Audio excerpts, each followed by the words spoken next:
If you have attended any data conference or talked with anyone in UNO-CPAR in the last couple of years, you know that one of the most dynamic shifts in our demographics is the rise in our aging population. And so we knew it was time to dig deep, not just about the fact that we have an aging population, but the opportunities it creates for us. And today we have two panelists that can really help us to understand that. I do want to note that we had a change in the schedule. Catherine Garcia is unable to join us. However, we are adding to the panel Julie Boron, PhD, Associate Professor and Doctoral Program Chair in Gerontology and Director of the Capacity Lab, all right here at the University of Nebraska, Omaha. You are going to learn so much from her. She's a wonderful friend, person, and researcher. Also on our panel today is Lindsay Wilkinson, PhD, Assistant Professor, Department of Gerontology, University of Nebraska at Omaha. We love all our UN Omaha people here today, helping us to disseminate research and knowledge that we're sharing in this community. So you probably know the drill by now, but I am just going to remind everybody, we have the chat. Use that for technical or administrative items. I'll throw some links in to the evaluation survey here a little bit. This is the last panel of the day, so please take the time to complete that before you leave. We are recording. We will make the recording available on our website just for today. We will email you with a link to that when the recordings and materials are all there. We'll also throw that in the chat if you need it now. Because it's the end of the day, I want to make sure to remind you that we have an August 26th and an October 28th session coming up. You can register at our website, cpar.unomaha.edu. I'll throw that in the chat in a little bit as well. What was I going to say? I might be getting tired. Nope, save the best for last. So what you're going to do, use the chat for those administrative and technical, use the Q&A for questions to your presenters. Get those in at any time. I can see them right away, and it'll help us to organize the conversation going forward. Everybody, give a shake, give a shout. Let's turn it over to Lindsay. Hey, Lindsay, thank you for being here. Hello, thank you for having me this afternoon. Thank you. Hopefully you're not tired. I have been talking a little bit today, but I think we're going to make it just a little bit longer. So I really appreciate you being here and doing this. Great. No, I'm excited. I'm ready to go. Awesome. I will turn it over to you. I'm here if you need anything though. Okay.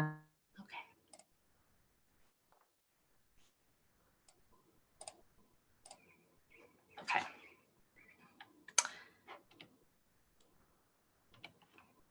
So welcome everyone.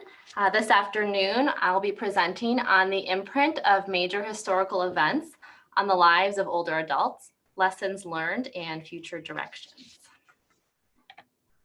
I'll begin with a quote. The life course of individuals is embedded in and shaped by the historical times and places they experience over their lifetime.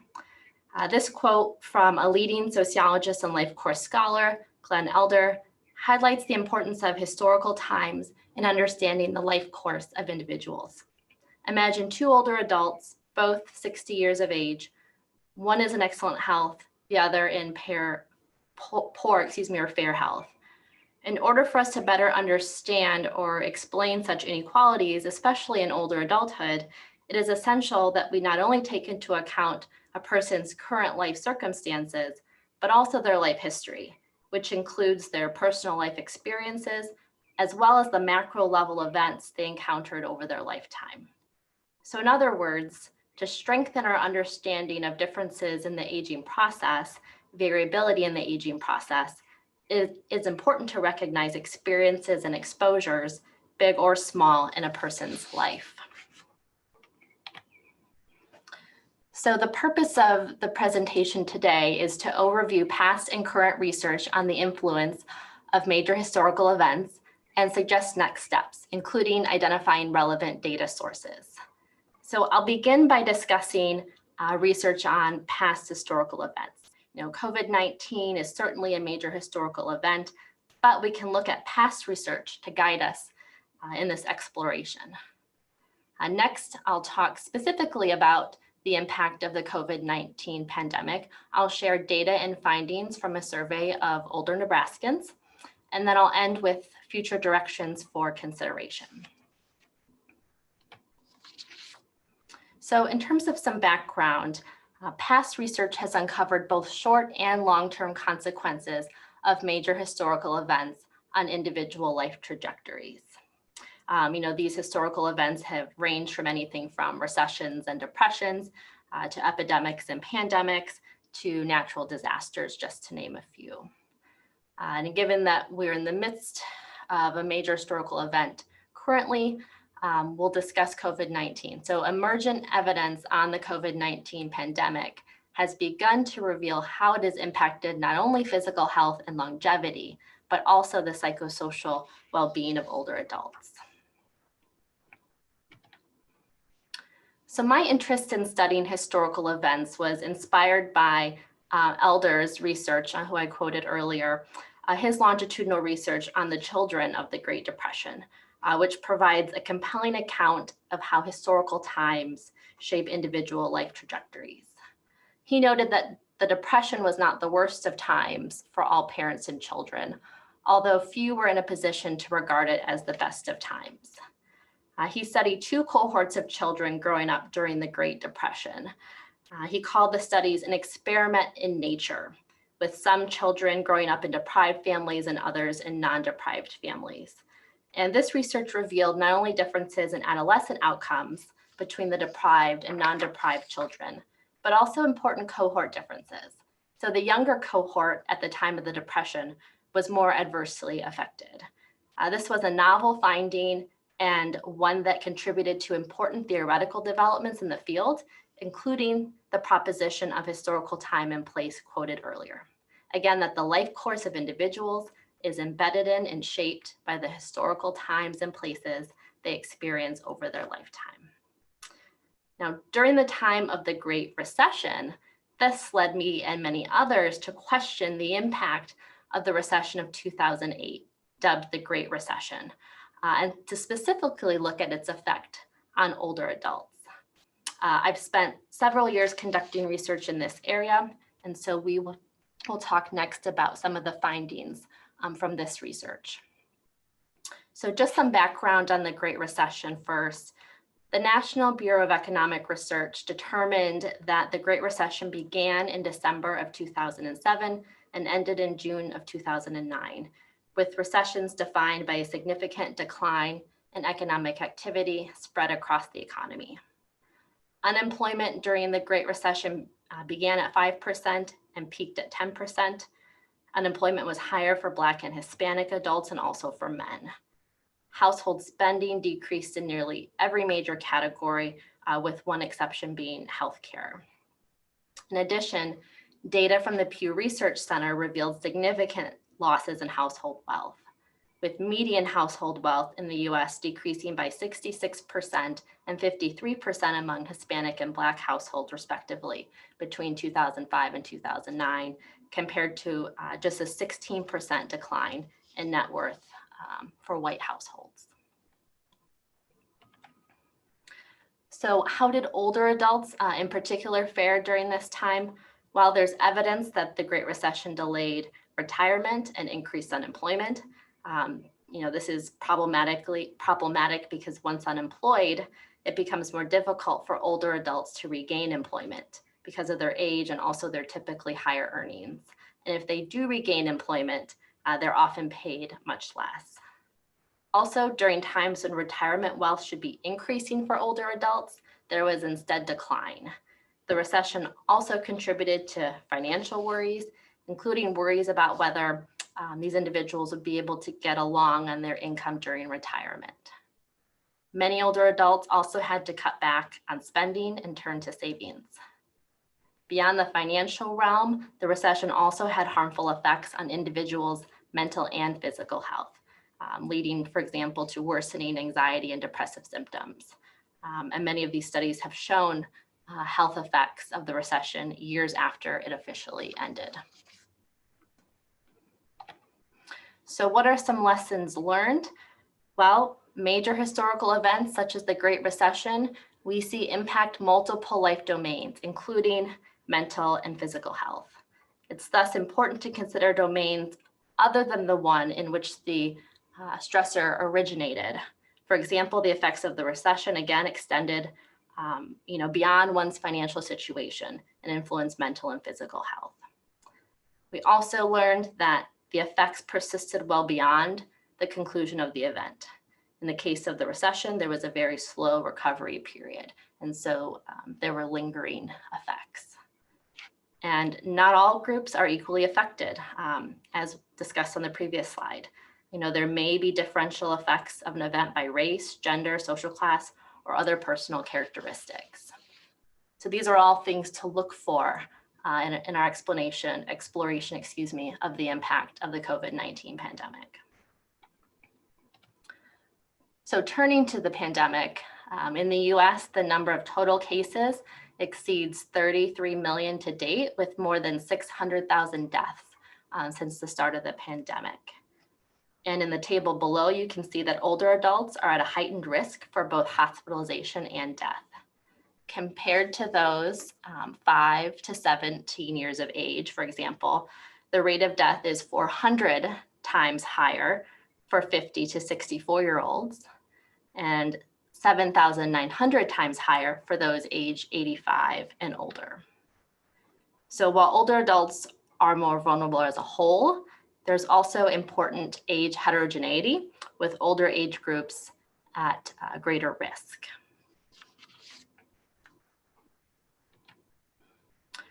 So now with this in mind, I'll turn to a discussion of the impact of the COVID-19 pandemic on older adults. This past year, I was part of a study with colleagues from the Department of Gerontology here at UNO, and also faculty from UNK. I just want to acknowledge them briefly because this is very much a team effort. Julie Masters, Chris Kelly, Michelle McKelvey, LaDan Sadie, and Tony Hill. So last summer, we collected data on older Nebraskans related to their pandemic experiences. To give you an overview of the data, to investigate the impact of the pandemic on the lives of older adults, community dwelling older adults in Nebraska, our team of researchers conducted a survey of older adults receiving Meals on Wheels, home delivered meals across the 8 area agencies on aging in the state of Nebraska. Based on eligibility criteria for this service, our study population is comprised of individuals age 60 or older. In partnership with the area agencies on aging, we distributed self-administered questionnaires to all Meals on Wheels, home delivered meals recipients, with one exception, at the end of July 2020. The exception was a rural county that was excluded due to the use of volunteer drivers. We had to rely on paid drivers in order to facilitate the return of surveys to the local agencies. So there was just one county excluded. It was a rural county, but otherwise drivers distributed the self-administered surveys in a contact-free manner. They included the survey along with a return envelope in the daily meal for the client. We also had a small number of grab-and-go meal recipients in our sample as well. In total, 1,852 older adults completed and returned the survey. Based on the number of surveys that we distributed to the area agencies, this resulted in a 50% response rate. This figure is just a visual to help you see where each of the 8 area agencies on aging are located, and just to show that our sample spans the state of Nebraska, including both rural and urban areas. So our survey was a 2-page survey, and I just want to provide you a little bit more information on the type of data that we collected. So we were really interested in learning about pandemic life changes, loneliness and social engagement, and technology use. So first, we asked questions about life changes due to the COVID-19 pandemic. So did your life change because of the pandemic? And if so, in what ways did it change? We had an open-ended question on the survey. We also asked questions about loneliness, sheltering in place. So we asked folks how often they left their home and the last time they left their home. Again, this survey was conducted in July, toward the end of July. We wanted to know about social connections. So the last time the respondents interacted by phone or video chat or in person with others, how they usually interacted with others, and what community places they attended before restrictions were imposed. Finally, we asked respondents about their access to technology, as many individuals have had to rely on technology as we are now.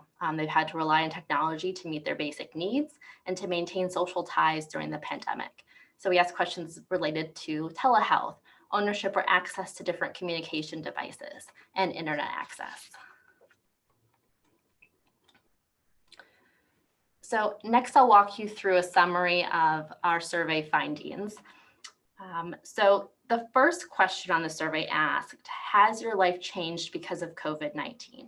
This was a very direct question with 70% responding yes. This is somewhat interesting given how much our lives, had been altered by the end of July when the data were collected. The 30% who perceived that their life had not changed is an interesting group, which I'll come back to briefly in a moment. Not surprisingly, most respondents, 57%, reported leaving their home less, and 7% reported being unable to leave.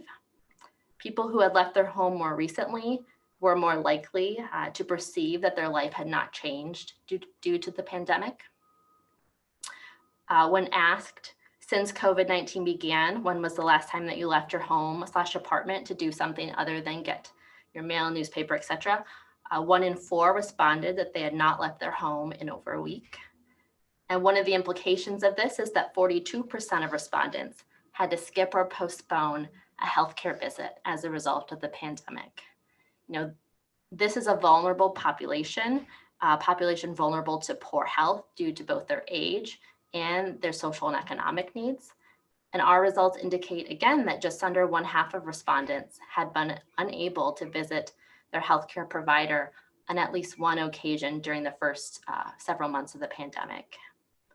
We didn't inquire about different types of visits, but in other data we have since collected on the pandemic, we found that people are skipping not just routine healthcare visits, but in some cases urgent healthcare visits.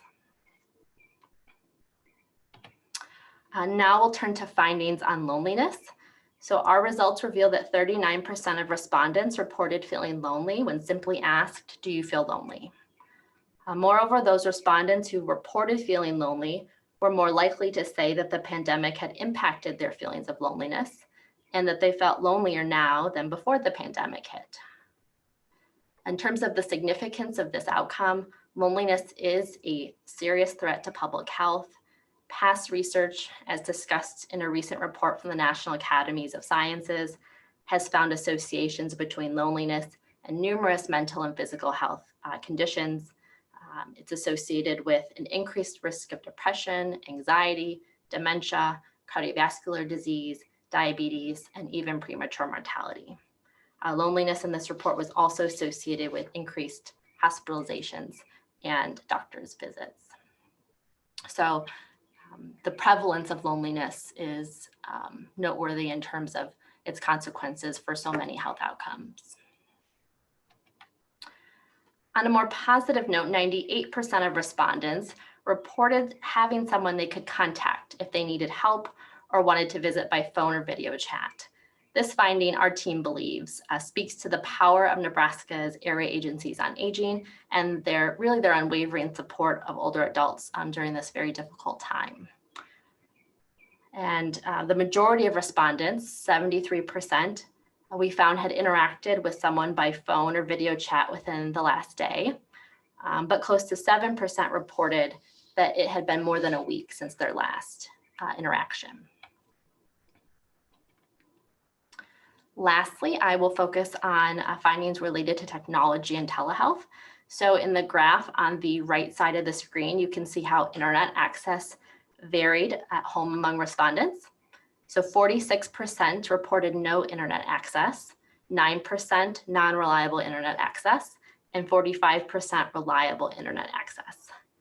We know that internet use becomes less likely with older age and lower income, but there is a sizable percent of respondents with no or non-reliable internet access in this sample. This is important during a pandemic, of course, when many people are cut off from in-person interaction. And indeed, our results reveal an association between internet access and loneliness. Those with reliable internet access were less likely to report feelings of loneliness.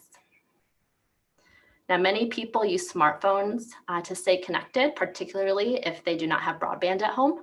However, we found that a large portion of respondents, 41%, had neither internet access nor a smartphone device. Some good news is that 99% of respondents owned or had access to one of the following devices: telephone, computer, smartphone, or tablet. This was a check-all that applies, so people could have been in multiple categories there. And then 27% of respondents had ever received healthcare services via telephone or video chat. Telehealth is a great option for people if they're not able to visit their healthcare provider in person. There was some fear during the pandemic, and this could have been a great option for those individuals. Among those respondents who had ever used telehealth services, 69% had only begun using them since the pandemic began. Interestingly, more than half of respondents expressed an interest in telehealth services. So when asked if a community place near you offered services through telehealth, calls or video chats with a healthcare provider to promote your health and well-being, would you be willing to use it? And 54% responded yes. So there might be some potential opportunity here to get more individuals connected. So what are the implications of these findings? Well, first, they expose vulnerabilities among rural and underserved older adults during the COVID-19 pandemic. Some notable vulnerabilities that I mentioned are the skipped healthcare visits, which can have serious consequences for long-term health, the prevalence of loneliness, which is a known predictor of poor health, as I also mentioned earlier, and also the lack of reliable internet access. These results can lead to effective interventions focused on older adults, ones that can perhaps facilitate use of telehealth services to reduce missed healthcare visits, for example. These findings can also help to inform future policy. One way to alleviate feelings of loneliness and missed healthcare visits now and in the future is to help bridge the digital divide. Our findings, as I mentioned earlier, indicate that 55% of respondents in the sample were without reliable internet. While Pew Research Center found that some individuals are turning to smartphones in the absence of broadband, less than 1/3 of respondents in our study owned or had access to a smartphone device. Internet access and more broadly, access to technology would allow individuals to connect more easily with their friends and family, and also enable the use of telehealth services. Again, 54% of respondents in our sample indicated that if a community place near them offered services through telehealth, they would be willing to use them. Now, in thinking about helping bridge the digital divide, it doesn't stop there. Of course, you also have to think about training and education on how to safely use the internet. So the data I've presented thus far, they're mainly descriptive, they're cross-sectional data. Looking ahead, we want to direct our attention to longitudinal data. I know some studies are already addressing some of these things that I'm going to mention, but we will want more of these studies and for many more years to come. So longitudinal data, they're important for capturing change. In the case of loneliness, people were lonely during the pandemic, but many of those people may have been lonely before the pandemic. Now, we added another question asking about that change, but just generally speaking, it's important to capture change in measures over time. So longitudinal data would allow us to do that. Longitudinal data would also permit the investigation of mechanisms. So if we see relationships between, for instance, the COVID-19 pandemic and maybe someone's financial situation, we can look at the different or maybe mental health, we could look at the mechanisms involved in those linkages. And third, longitudinal data would allow for the examination of longer term effects. As we discussed earlier when talking about past research on historical events, those effects linger. Some of them are long-term effects. And so the more data that we have, the more years of data that we have, we'll be able to look at those lasting effects. Some other considerations, we want to think about spillover effects across life domains. Again, as I just mentioned, with the COVID-19 pandemic, it not only affected people's health and longevity, but we also have to think about the psychosocial consequences. What effect did it have, again, on people's financial situation? And then, we can then think in terms of ripple effects, how one stress can lead to another stressor and to another stressor. And lastly, differential effects across social groups. We'll want to look at differences by race, gender, and so on. We already know that there are differential vulnerabilities across social groups, and this is certainly something to focus on going forward. So I'm next going to talk about a data set that can address many of the things, all the things actually that I talked about. So the health and retirement study. If you're not familiar with the health and retirement study, I'm going to spend just a little bit of time telling you about the data and what all is involved in it. So the health and retirement study, it's the largest nationally representative panel study of older adults living in the United States. It began in 1992 and is ongoing. Most recently, it's been conducted every 2 years. There are over 30,000 respondents, and it includes oversamples of Black and Hispanic adults, which makes it's a good data set then to look at racial and ethnic differences. Respondents in the data are 51 years of age and older, and new cohorts are added every few years. I believe it's every 6 years to maintain the age representativeness of the sample. Most of the data are publicly available. There are some restricted data. Those data, for example, provide geographic information where you could analyze data at the state level or even the census tract level if you wanted to. But the vast majority of the data are publicly available, and there's a wealth of data in this data set. So the health and retirement study focuses on 4 main areas: income and wealth, health, cognition, and use of healthcare services, work and retirement, and family connections. There's also a psychosocial leave behind questionnaire that may be of interest to a lot of folks. It was introduced to a random 1/2 sample in the year 2006. And then in 2008, the following wave, the other half sample was given the leave behind questionnaire, and then it's alternated since then. And it includes additional data. There's the psychosocial leave behind questionnaire, but these individuals also have physical measures gathered from them, things like blood pressure, height, weight, and then biomarker data are available as well. Dry blood spots, for example, where you can have data on CRP, C-reactive protein. So this is just a little excerpt of the data. Again, the health and retirement study well precedes 2014, and it's set to also have a 2022 wave, although of course that hasn't been collected yet. But you can see here what you can do with the data. It's again collected every 2 years, and the COVID-19 pandemic hit in 2020. The HRS researchers actually added COVID questions to the interviews in 2020, and some of that data is now available. They also added some COVID-related questions to the psychosocial leave behind questionnaire, and so if you wanted to make use of that additional data, then you'd want to make sure, for example, to look at waves 2018 and 2022, where the psychosocial questionnaire would have been given to the same random 1/2 sample of respondents. And here too, you can look at a 4-year change, pre-pandemic measurements compared to post-pandemic measurements. Alternatively, you could make use of 2016 and 2020 data.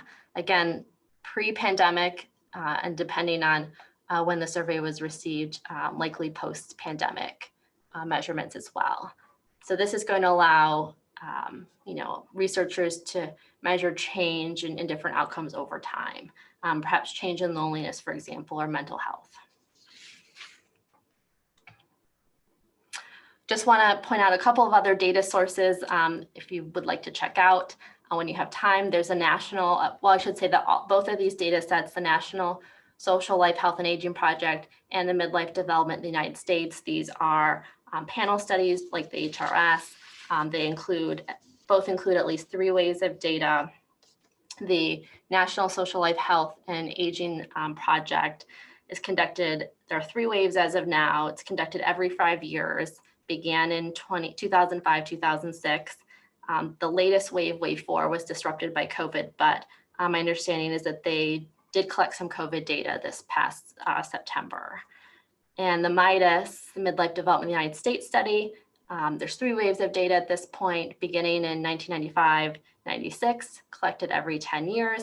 I don't know what will happen with the 4th wave. If they could, I suppose, there's a 4th wave, add some retrospective questions about the pandemic, but the MIDAS data actually has really good data related to the recession, if that's something that you're interested in. Just want to end with some acknowledgements. Want to recognize the AAA directors, again, who were very instrumental in helping us collect data across Nebraska.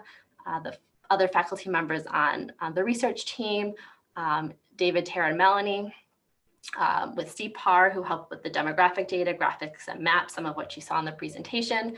And then Kara Negley, Hung Wu, and Taylor O'Brien from UNO, who helped with the data entry for this project. Thank you very much. Thank you, Lindsay. I have seen glimmers of that report, but I haven't gotten to see it presented yet. So really interesting. We did have a quick clarifying question for you, Lindsay. Yes. So in your novel sort of survey design, someone asked what county was relying on volunteer drivers versus paid drivers? I believe it was a county in eastern Nebraska. I want to say it was, let me look it up and I'll get back to you I don't want to give the wrong answer. Let me double check that and I'll get back during the Q&A. No problem. Thank you. Thank you so much. I want to talk all about that research and the many other resources you use in your research. I'll respond in the chat to that question too when I have it. Thank you. You can do it. Yep, no problem. We're so techie over here. Julie. Hi, how are you? Good, thanks. How are you? Thanks for having me. Oh my gosh, thanks for helping me out last minute. Julie is someone the whole university relies on. Actually, universe, let's just say it. You're fine. So I really appreciate it, and we are going to turn it over to you. Okay, thank you. All right, let's see here.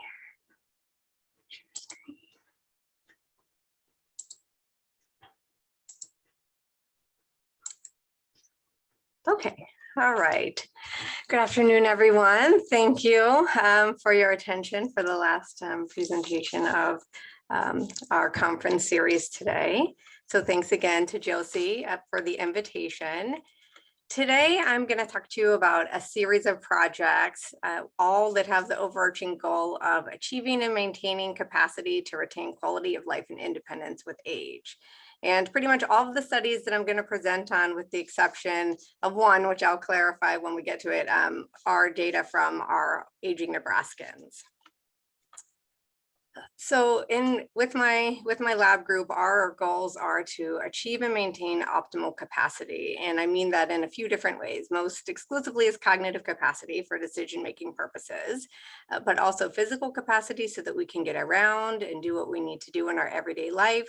And then psychological capacity so that we have, mental health and well-being, because those three are all really important. And I'll talk about that in just a moment. And, having and maintaining capacity in these three areas really help contribute to a high quality of life. And they also help facilitate maintaining an independent lifestyle. So being able to age in place the way people would like to, as long as possible. Now, this is with the realization, though, that we all are individuals and we have individual differences in our capabilities and also in our goals. And so, what might look like successful aging to me might not be the same thing that looks like successful aging to someone else.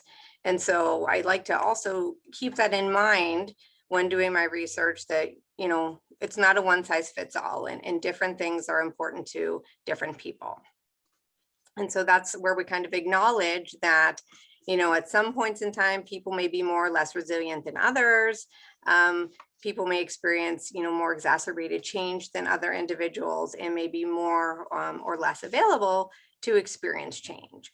And so within the different projects that I've worked on, I do a lot of different studies and designs, including primary data collection, which is mostly what I'm going to talk about today, but then also some secondary data analyses, like what Lindsay talked about with the health and retirement study in MIDAS and other studies of that sort. And so I've done longitudinal research and interventions, descriptive research, experimental research, but none of this would be possible without all of my collaborators. And so I'll make sure that I highlight my interdisciplinary collaborations on each of the studies, because I think that really helps us have a more holistic picture of the aging process.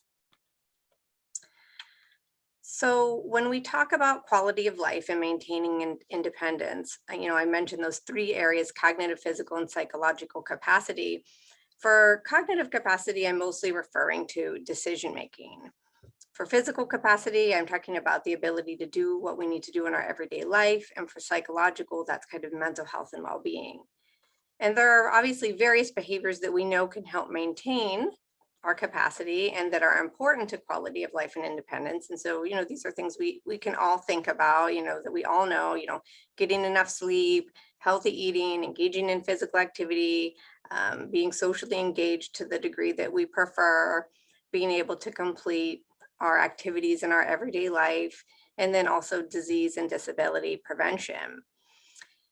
So in terms of cognitive capacity, most people don't realize that the majority of individuals as they age are actually not at risk for non-normative cognitive decline. So something like dementia would be considered non-normative cognitive decline.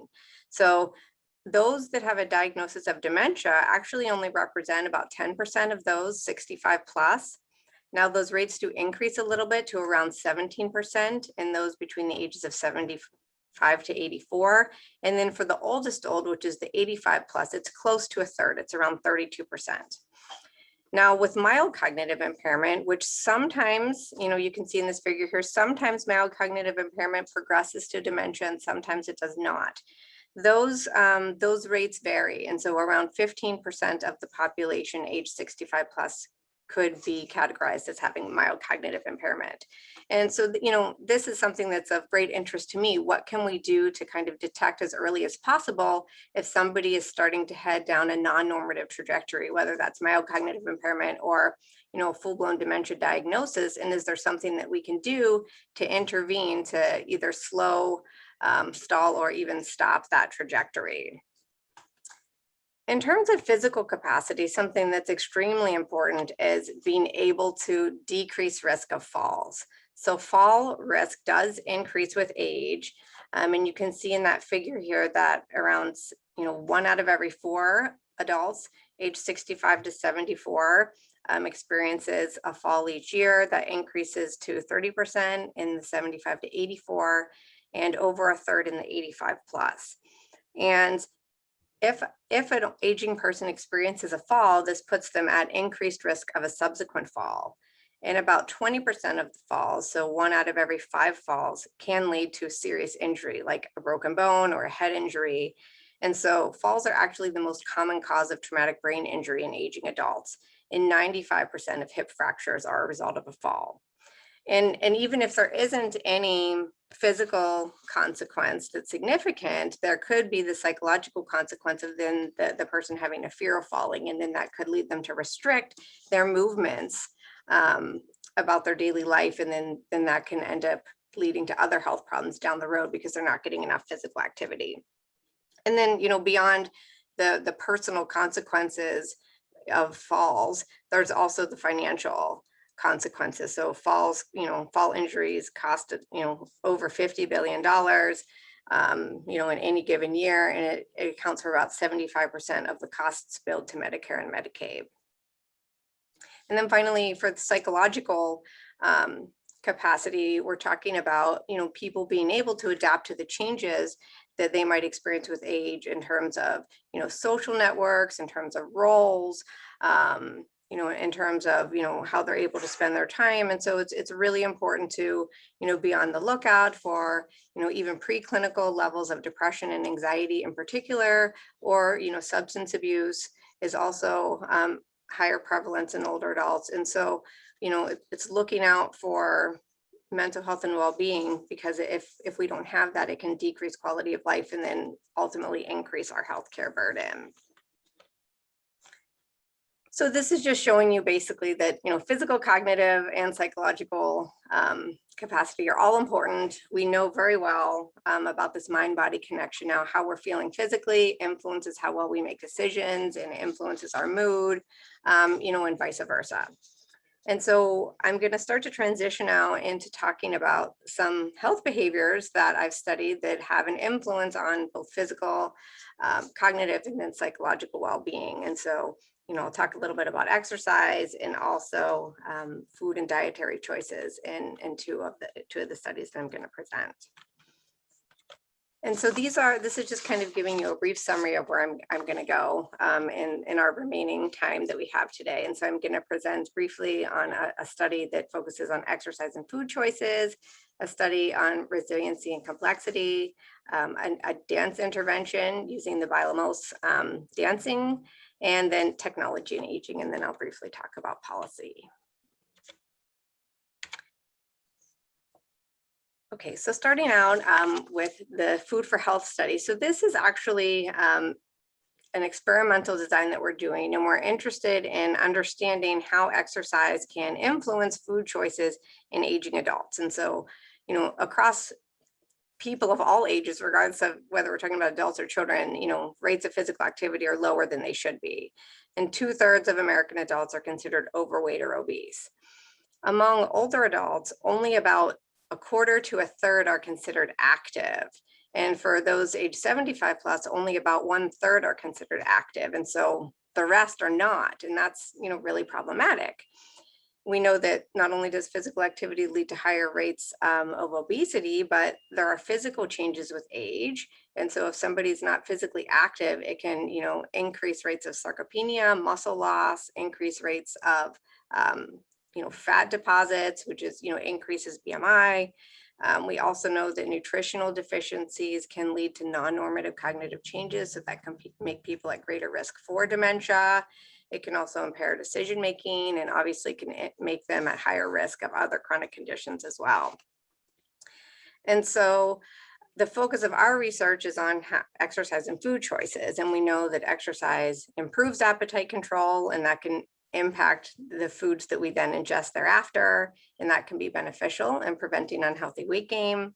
But most of the data that we have is from younger adults, and we have collected some young adult data, but there's not as much out there on older adults. And so this is the one piece of data that's not from Nebraska. This is from the NHANES data, and we examined the relationship between habitual activity and predicted intake of added sugar in younger adults on the left-hand side here, and then in older adults on the right. And it shows the, the difference between those who are sedentary versus moderately and highly active. And the differences are less pronounced in older adults. And so that's really interesting, because that might suggest that the effect of exercise on appetite control might be partially blunted.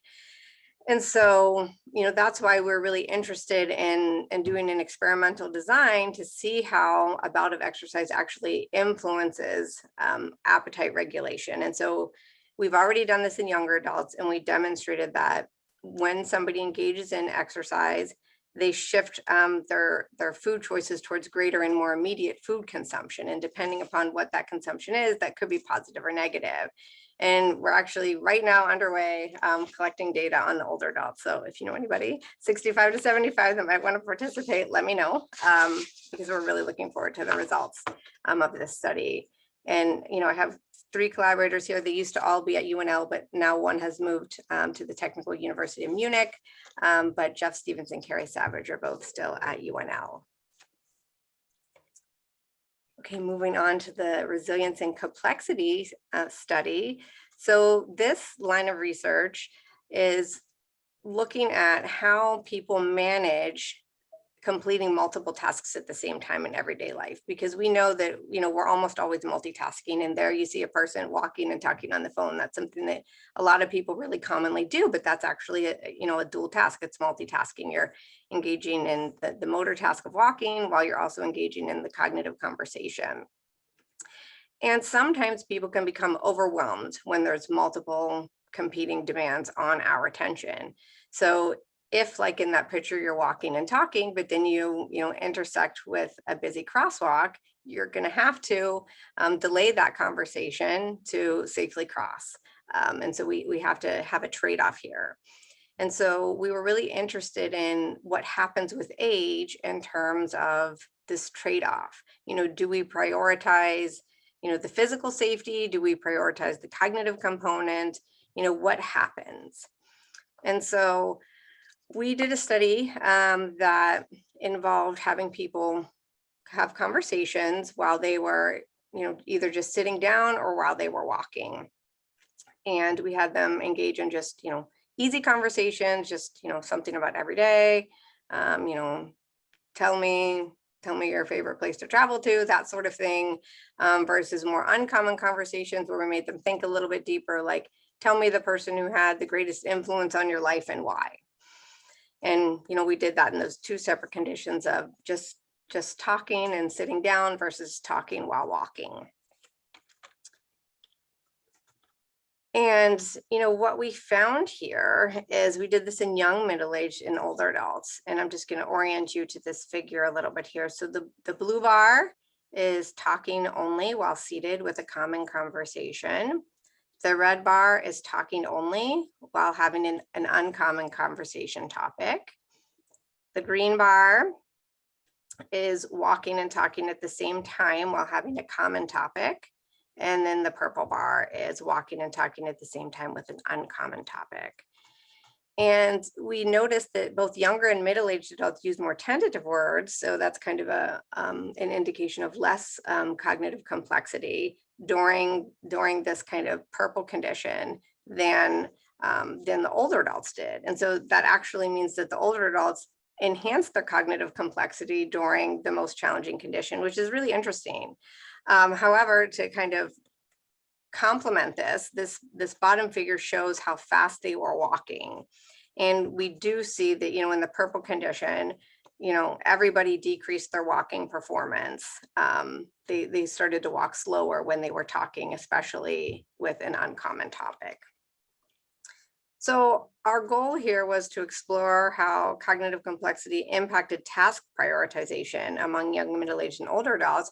And we found that the older adults prioritized cognitive complexity over walking during this task. And you can see here, this was kind of our setup. They just had to walk across a mat. So there wasn't any kind of like high risk of, you know, running into any barriers or anything that could, you know, negatively impact their path. But they did slow down their walking performance. And so they lowered their speed and they widened their stride in order to lead to better cognitive performance. And when we controlled for education, that didn't change anything.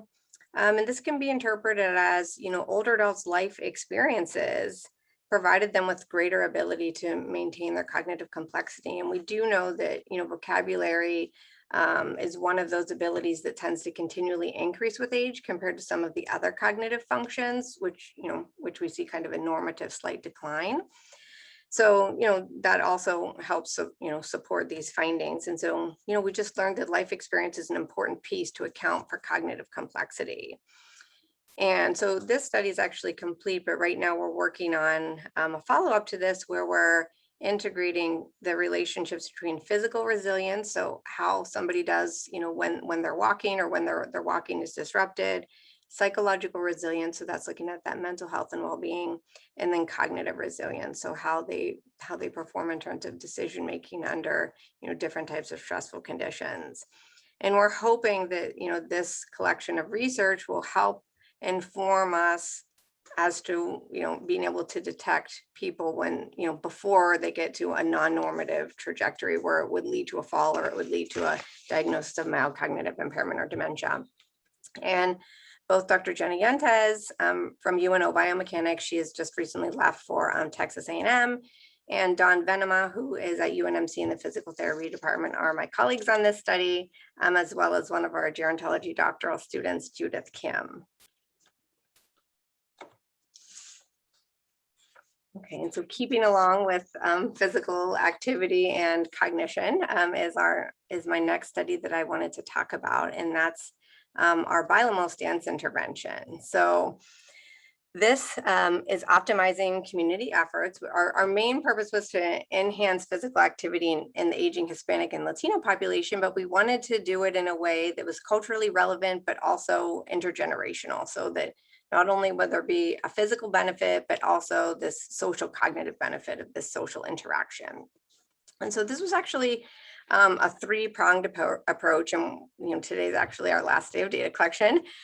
We did focus groups in the fall to learn a little bit about facilitators of physical activity and barriers. And we found really traditional things as to what we would expect. Close proximity of facilities, outdoor equipment, flexible scheduling, all of those sorts of things were going to help people participate in physical activity. Barriers, one of them was transportation, and we did experience that with our studies since we had to change the location due to COVID. Cost, limited knowledge, weather, time, etc. When we asked them about if they'd be interested in intergenerational programming, it was overwhelmingly positive, especially because that's one of the core values of families among Latinos, and they really liked the idea of the intergenerational programming. So after that, we did a follow-up survey just with aging adults about their interests and preferences, and most people, acknowledged that, physical activity will help improve their physical and mental well-being, manage their weight, giving them energy. And they were, the top things that they were interested in were walking programs, stretching and relaxation, and dancing programs. And so that was positive for us because our intervention that we are just finishing up today is the Bilamos dance intervention, and this was put forth by Dave Marquez at the University of Illinois, Chicago.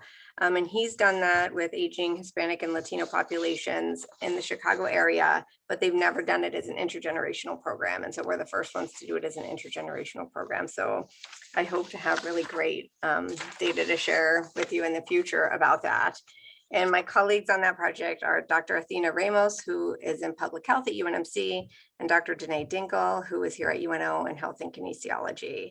And our community partner on this was the Latino Center of the Midlands. And we were actually going to do the dance intervention at the Latino Center of the Midlands, but due to the space constraints as a result of the pandemic, we did need to move that to the Kroc Center. And so that's what led to the transportation barrier. But we still had people come, so we're looking forward to seeing the results really soon. Okay, and then the last group of studies that I wanted to briefly let you know about is looking at the impact of technology on everyday life. And so we know that the number of older adults living to later and later ages is increasing quite dramatically, and that's partially because of advances in healthcare and technology. And so the worldwide life expectancy has moved from 68.6 years in 2015 to an expected 76.2 years by 2050. And so technology may provide one meaningful way to enhance quality of life for aging adults while supporting their goals. without putting as much strain on public and private support systems. And so we were really interested in the extent to which people use assistive and interactive technologies called AITs. And these are designed to assist and promote independence and quality of life. And, they can support physical functioning, psychological functioning, social goals. They can help with, activities of daily living or instrumental activities of daily living by, some of those voice systems providing reminders, in terms of medications or appointments, all of those sorts of things. So we actually have a series of studies going on with the impact of technology on everyday life. And the two that are focusing on Nebraskans right now are focusing on needs and preferences among aging adults themselves, as well as caregivers for aging adults. But then we're also doing a study specific to the dementia population. So those with mild cognitive impairment or dementia, how can technology be beneficial to them? And then for individuals that are caregivers of those with dementia. So it's kind of two lines of a similar project going on. And we were just really interested in how aging adults and caregivers use technology to support their everyday life, and how they can, and if they aren't using it a lot, how they could envision it helping them in the future. And so we have a survey with this, and then we also have follow-up focus groups so we can take a deeper dive. And this is just showing you from our sample of aging adults only. So this isn't including the caregiver data or the dementia data at all, because we're still collecting those samples.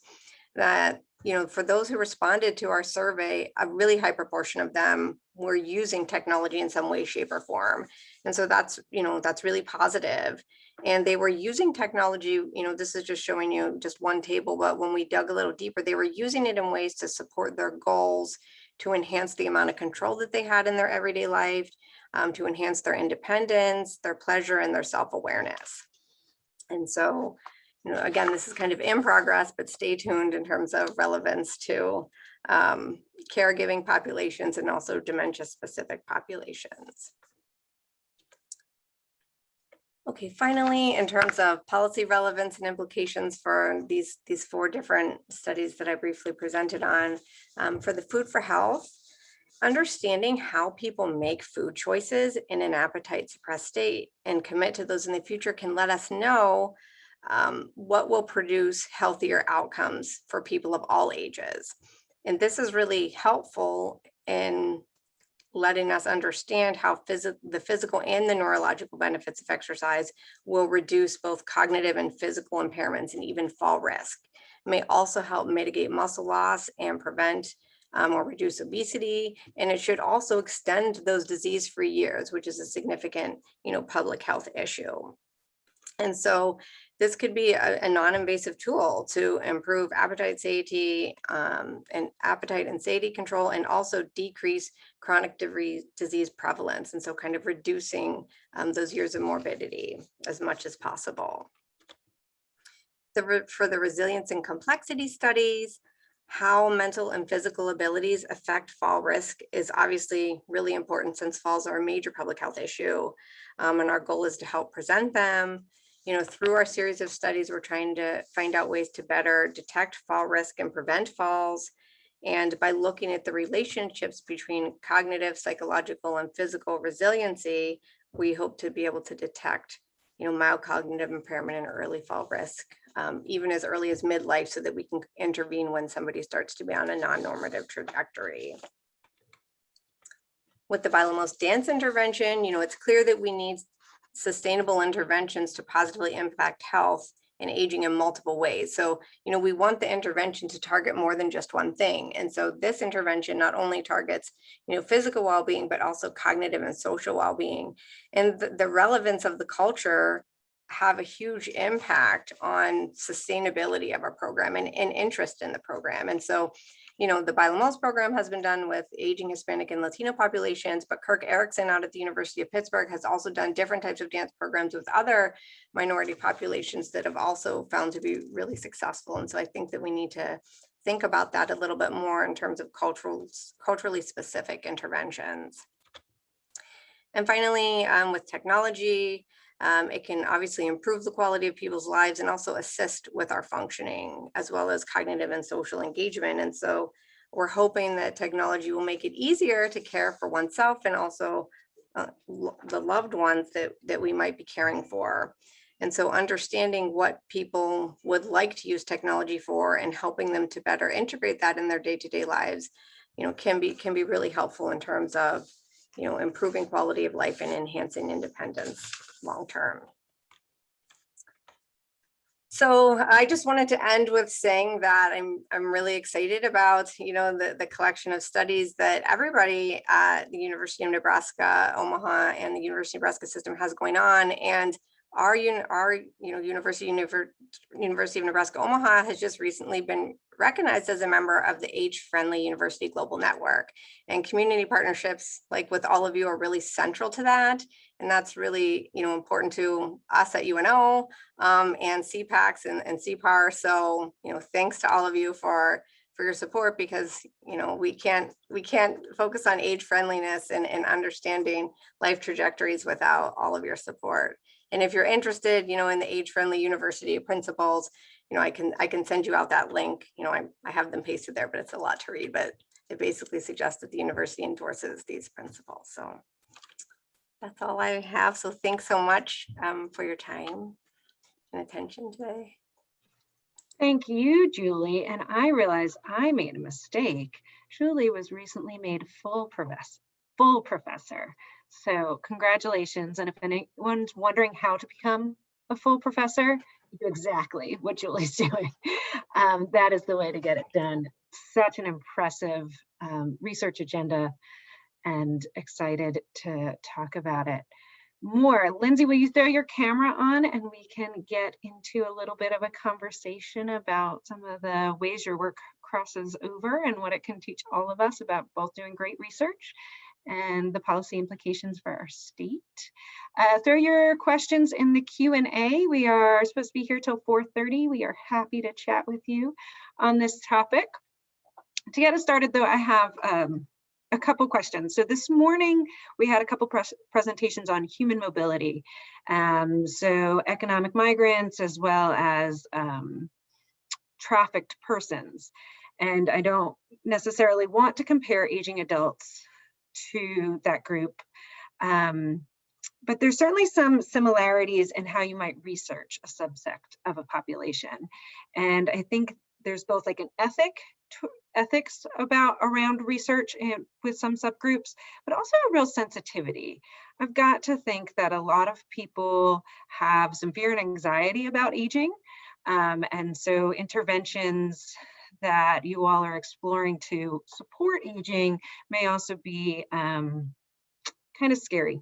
So I'm just wondering about how you came to focus on aging adults, and then how you're working with aging adults in a way to help them embrace versus be afraid of what's coming. You want to start, Lindsay? Sure. So I would say that, when I think about aging, I think about not just the study of older adults, but I think about aging as this lifelong process. So a lot of my research is actually looking at different trajectories. A lot of the time, I'm a medical sociologist, so I look at a lot of health trajectories, mental health trajectories, physical health trajectories, and how those outcomes change across different segments of the life course. And in order to do that, I typically rely on secondary data where I have often decades worth of data to work with, 20, 30 years of data. And so I don't have, because I rely so much on secondary data, I don't have a lot of interactions or really any at all. I mean, I did some primary data collection here at UNO, but I don't have those types of interactions. But I think that in the data, you get a sense of what you were describing, Josie, some of that hesitation that folks have just in seeing their responses to various questions. And but I don't know if that answers your question exactly, but it's just to say that I am observing people over multiple stages of the life course. That's really of great interest to me, and how things culminate then in older adulthood. I'll follow up on it, but Julie, what were you gonna say? Yeah, I was just gonna say, well, first of all, I agree with Lindsay that I was gonna say too, that I try to not view it as like older adulthood in particular. Like I try to view it as aging as a lifelong process. And so, I always try to focus on the adult lifespan. So most of my research tries to include like young, middle-aged, and older, so you get this whole picture. However, like you are correct, Josie, that when I think about the participants we recruited for the Vilamosa intervention, when we did their pre-data, they were already pretty active. And so it's like, okay. So, the people who, and the people who participated, in a lot of studies, they're the ones who are doing really well. And so how do we, reach others and, better understand what's going on with, the variety of older adults that are out there, so that our research is generalizable. And I think that it's really helpful to learn about, in some ways it's helpful to know about how things work pretty easily with those who are aging pretty well, because then we have a baseline to work from. But then we have to think about how to reach other people. And that's why I really like the individual differences approach, because especially in the exercise world, it's like, it's not a one size fits all. It's like personality matters. Like, you have to figure out what people are going to like and what they're going to respond to and what's going to motivate them. In terms of whether it's physical activity or socializing or cognitive activity, or adhering to a new type of lifestyle to prevent a chronic disease. The personality matters. And so that's why I focus on the psychological aspects, because it does really matter. And it's really, you have to go towards a person-centered approach, so we can try to understand as much as we can about sub pockets, which is gets us part of the way, but at some point it's going to have to be this person-centered approach. And so we have to know enough about which individual characteristics matter the most to be able to do that. Really good point, right? We can't just group aging adults and I think the word this morning was a monolith philosophy. This is what's happening. And research really has to look at a lot of variety in there. And I think both of you are really doing that, which is pretty exciting. So we do have a question came in on a topic both of you touched on, so we could probably spend some time with that. What technologies were aging adults identifying as the most useful and easy to use? So both of you asked, I think, about their use of technology and then a little bit of what worked. Julie, you want to go first on that one? Yeah, I'm just gonna pull up my slide really quick to take a peek at those again. So, people, in this study, they were really, comfortable with using a cell phone and using like a laptop or a tablet of some sort. So they were really used to and familiar using those types of technologies, and they were really okay with it. And they used it a lot of times for communication, to conduct scheduling, for social interactions, things that they used less, but were getting better at. So, I was really surprised to see that, 68% had used telehealth which is great. But when you got to like the smart speaker technology, so something like Alexa or the Echo Dot, it was under 50%. So it was like 44%. And I was really surprised that grocery service delivery was only like a quarter, especially since these data were collected during the pandemic. Like it was last March through like December. So I was really surprised about that. And I think it just, suggests that, those individuals viewed going out as an essential task. And that was their one reason that they could go out. And so they wanted to. So, internet, smartphone, laptop, computer, and tablet, over 75% of the sample. So between 75 and 99% of the sample was using it, which I think was great. However, I want to note that the survey that they completed was online. So we wouldn't have got, like, there were some people that let us know that they went somewhere else outside of their home to do it. But if they didn't have easy internet access, they probably didn't participate. Were they concentrated in a certain area of the state? Mostly here in the Omaha or Lincoln area. So, yeah. Right, because that I think is something that Lindsay's survey really brought to light, and something we really know about rural Nebraska. Internet is less accessible there to all populations, including aging adults. So Lindsay, what did you find regarding technology use?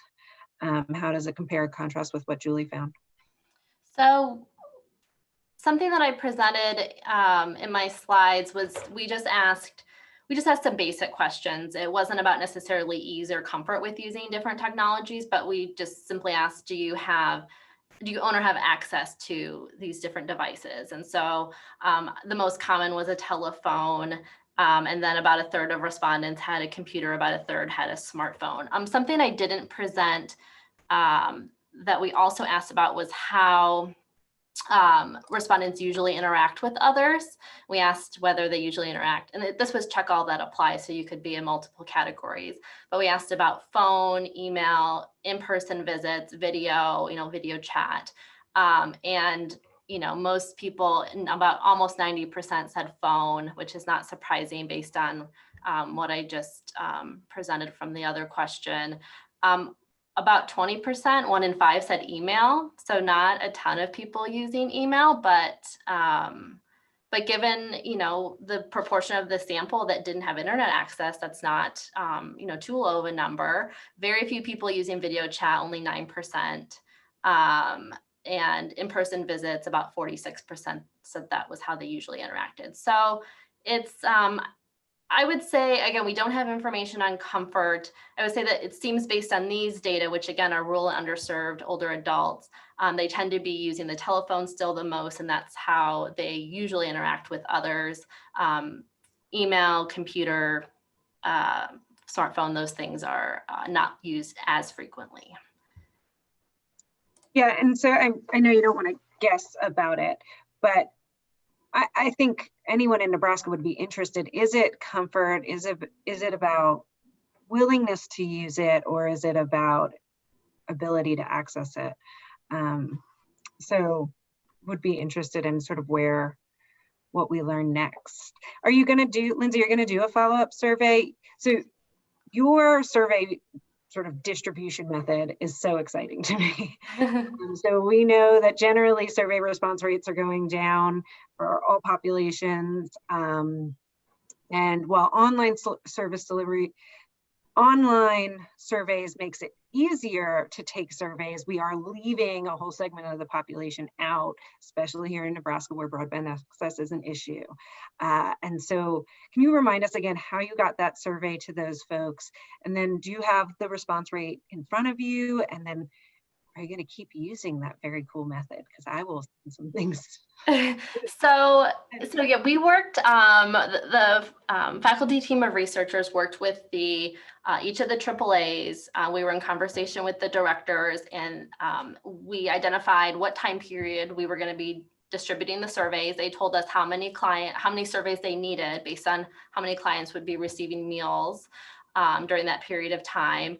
And so we gave them 3,700, I think, in 25. No, 3,700, can't remember exactly, over 3,000 surveys, but it ended up being a 50% response rate exactly, like 50% on the dot. We got, over 1,800 surveys returned to us. And what happened was we gave the surveys to the AAAs, they gave them to the drivers slipped a survey along with a return envelope into their meal that they delivered to their home. And then I believe when they returned to pick up their meal or deliver the next meal, they returned the survey at that point in time. And the AAAs then gave the surveys back to us, and it was completely anonymous. I mean, we can't say for sure whether every single one of those surveys actually, got to a person. So that's a pretty conservative response rate, actually. So it could be higher, but it's at least 50% based on how many surveys we printed and handed out to the. Yeah, lots of folks are tapping out at 20% lately. So yeah, 50% response rate, and like you said, conservative estimate. That's really impressive. And I mean, just goes to the kind of unique scholarship here at UNO that's sort of engaged with the community and thinking about how the community receives information, and especially during a pandemic, to kind of figure out a way to get to those folks is really impressive. I think too, if I could just say, I think it really speaks to the special relationship that these AAAs have with their clients. I think that there's a bond there, and that helped to bolster our response rate. They wanted to help. And yeah, I think that was, again, evident in the number of surveys that were returned to us. That is wonderful. All right, Julie's answering questions all over the place. I don't even know where to look anymore. Sorry. No, it's engaging, so. It's wonderful. I just want a couple that came through so the group sees them. Kemi Watkins said there's an organization called Familias en Acción that focuses on intergenerational fitness for Latino, Latinx community members in Omaha. I'm guessing it's similar to the Chicago program. Did you all look at the local program for impacts around community and fitness in Omaha?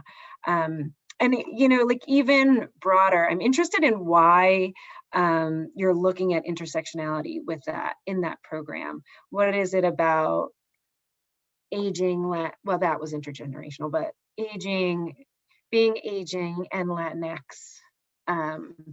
that's kind of interesting for research, or any other intersections?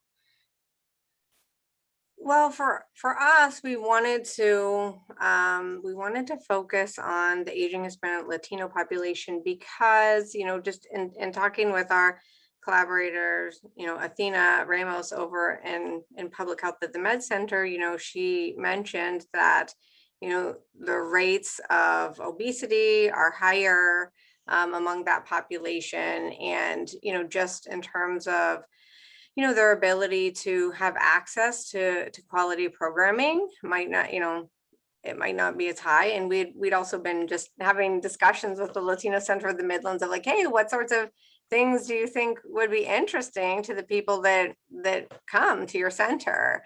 And of course, there were other things as well that we couldn't do everything, but just because of my background in physical activity with older adults and Danae's background with physical activity in children, and then Athena's population specific expertise and Latino centers needs, it just all came together in a really nice way.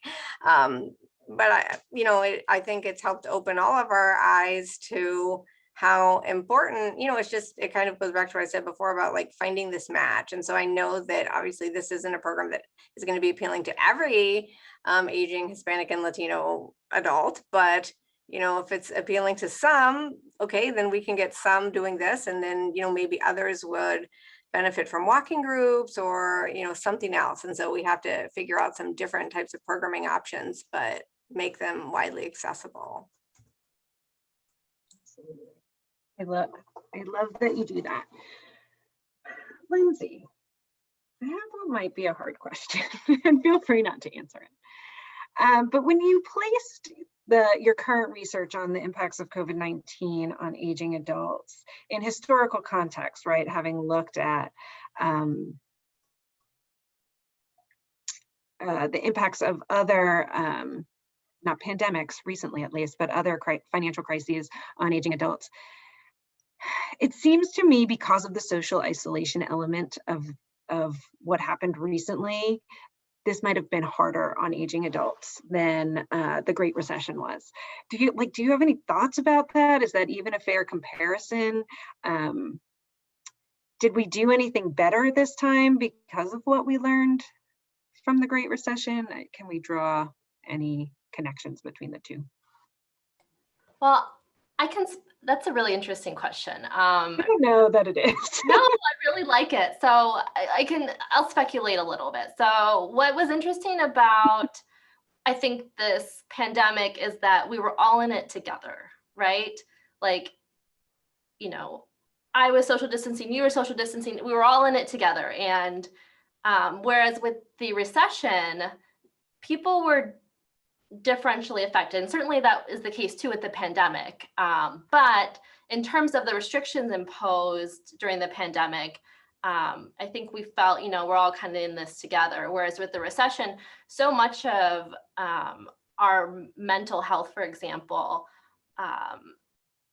is influenced by our reference groups. So we often compare ourselves to other people, and right, I do a lot of research on just perceptions, and your perception of your financial situation tends to matter above and beyond the effect of any objective circumstances. I'm talking about financial strain matters, for example, more than your income. And, how financially strained you feel, again, depends on who you're comparing yourself to. And so I think there might be more opportunity, I guess, for variation in the effect of the recession as opposed to the pandemic, just because of the comparison groups that we have. I mean, during the recession, some areas were hit really hard, right? Others not as hard. And, certainly there were different policies enacted, state policies, for example, during the pandemic, but I think there was a little bit, maybe more of the same. That's just speculating. That's something actually really interesting that would be neat to uncover once more data becomes available. From the economic perspective, we've said the same thing, right? The Great Recession's impact on the economy was totally different than the pandemic's impact on the economy. So it's kind of interesting that might, how that works at the sort of the social level too. Exciting. Get your questions in. We have just a couple more minutes with these great scholars. I want to use every second that we have together. So just looking over some notes. I was feeling like sort of one of the things that we talked about in the last panel, which was more focused, it was women and the economy. So there was a theme of building back better, right? A more resilient economy, things that we learned from COVID-19. And so wondering about some of those policy implications, what we learned from the pandemic for aging adults. If there was a set of things we could do so that should this ever happen again, aging adults would not have the same impact. What do you think that would look like? I like to pretend you're in charge. You can do whatever you want to do to help that group of people that you study. What should we do? What do we need to have in place? I think just kind of building on some of what I said during the presentation, I really think a focus on bridging the digital divide is important. I think all of us, I had never used Zoom before the pandemic. We all became so reliant on technology to stay connected and to, keep up with our day-to-day responsibilities, that even in the older adult population, there is a need for them to stay connected, particularly, if you're talking about people who are living in long-term care facilities, for example, where there were even greater restrictions imposed on, who they could see, or if they could see, I suppose, anyone. And so I think just making sure that people are connected, prepared. It's not, just important to make sure that someone has an internet connection or device, but to make sure that they know how to use it, that they're comfortable using it, as sort of you mentioned earlier, and that they can use it safely. So I think that for those who are interested, certainly not everyone is going to be interested, and that's okay. But for those that are, making sure that they have the resources that they need, I think is important if we ever find ourselves in a situation like this again. Julie, I want to ask the same question to you, but a quick follow-up, Lindsay. Oh, sorry, you need to take a break. Do you think, I keep thinking about so much was said about children during the pandemic and the impact on children. Are we doing enough? Did we do enough during the pandemic to understand the impact on older adults? I think we are. The Journal of Gerontology, Social Sciences, for example, and Psychological Sciences, for example, they've come out with special issues just devoted to the pandemic. A lot of those studies have been sort of descriptive, but now there's a call for another issue where they want more longitudinal research. Again, that's going to tap into some of the mechanisms that are involved. So I think, I don't know how, research into older adults compares to the research that's been done on children, but there's certainly a strong interest, and there has been a lot of research, and research continues to accumulate on the older adult population during this pandemic. Wonderful. Cool. Yeah, I would say that I think that, you know, I think it varies. So like Lindsay, Julie Masters and I collected data on, you know, with the group of continuing care retirement communities, the, you know, independent and assisted living. And, you know, what happened with them was really different than what happened to like the average older adult, you know, living in the community. And then obviously the experience of people like in Omaha was very different from the experience of people out in Western Nebraska. So I think that we have learned a lot, and more will clearly come out, because like Lindsay said, there's been a lot of research coming out already. There will hopefully be more to come, you know, because, you know, we have research to dig into, as well as I'm sure lots of other people do. And I think that we did learn things that would be helpful, but I think that there's probably, you know, obviously we should be trying to do more research right now to figure out, to ask people what would have been more helpful to them. Because, you know, like, for example, you know, when the pandemic first started, we all just thought it was like 2 weeks, whether we had children or aging adults. And so certain, I thought it was 2 weeks. How could this go on longer? Right. And then like 5.5 months later, you know, like 18 months later now. So, you know, and I think that sometimes recommendations are made like, oh, well, delay this appointment or delay that appointment because it's just temporary, or just push it down a little bit further, a little bit further, a little bit further. And then people ended up like missing appointments for way longer maybe than they probably should have. And so, you know, depending upon the person, that was, you know, likely more or less problematic. You know, I was working with another student who collected dissertation data on like home health services during that time. And interestingly, like most of them kept up with their home health services and were like so relieved to still have that respite. But I also wonder if there was you know, if there would be an increase in that for next time, because, you know, obviously the people were concerned about safety, but they also felt really comfortable with the precautions that like the companies that they employed were taking. So, you know, but obviously that's a segment of the population that can afford those services, right? So I think that there were probably differences based upon income as well. You know, just like with a lot of the physical activity programs, they did put them online and stuff, and that's great, and people did that, but did you have access to reliable internet? Were you already connected with those groups? Like some groups offered it for free instead of charging. It's just, I think there's a lot more to learn, and I hope that there's not another pandemic before we can learn as much as we need to from this one to improve for the future. Fingers crossed. And I love that you're making great connections with the community here in the chat. We certainly miss being in person, because we know that there are some elements of networking that work well in person, but it's wonderful to see we can still do it here online. And with that, I think we can call the second event in the Nebraska Data Users Conference series a wrap. I want to